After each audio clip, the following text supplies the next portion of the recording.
లో కార్గిల్ విజయ్ దివస్ కాగడాల rally Janasena MLA Pulaparthi Ramanjaneyulu Janasena BJP TDP కూటమి నాయకులతో కలిసి ప్రారంభించారు. భీమవరం ఎంఆర్ఓ ఆఫీస్ వద్ద ఉన్న అమరవీరుల స్తూపం నుంచి మహాత్మాగాంధీ విగ్రహం వరకు కాగడాల ర్యాలీ నిర్వహించారు. ఈ సందర్భంగా ఎమ్మెల్యే మాట్లాడుతూ ప్రపంచంలో అత్యంత బలమైన దేశం భారతదేశమని, 25 ఏళ్ల క్రితం భారత్ పాకిస్తాన్ మధ్య కార్గిల్ యుద్ధం జరిగిందని చెప్పారు. ఆ యుద్ధంలో పాకిస్తాన్ సైన్యాన్ని ఓడించి భారత సైన్యం విజయం సాధించిందన్నారు. పాకిస్తాన్పై భారత విజయం సాధించిన సందర్భంగా భీమవరం పరిసర ప్రాంతాల్లో 9 మంది మాజీ సైనికులకు సన్మానం చేశారు.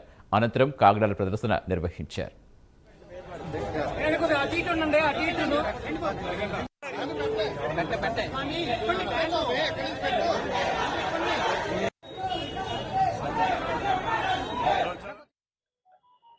అత్యంత బలమైన దేశము. 25 సంవత్సరాల క్రితం మనకి పాకిస్తాన్తో కార్గిల్ యుద్ధం వచ్చింది. ఆ యుద్ధంలో పాకిస్తాన్ సైనికులను ముట్టడించి మన సైనికులు విజయం సాధించడం జరిగింది.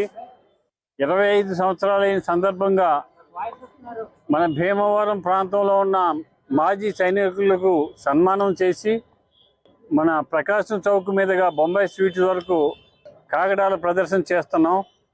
దీనికి అందరూ కూడా పాల్గొవాలని, మన మరణించిన వీర సైనికులకు నివాళులర్పిస్తూ వారి ఆత్మకు శాంతి కలగాలని కోరు.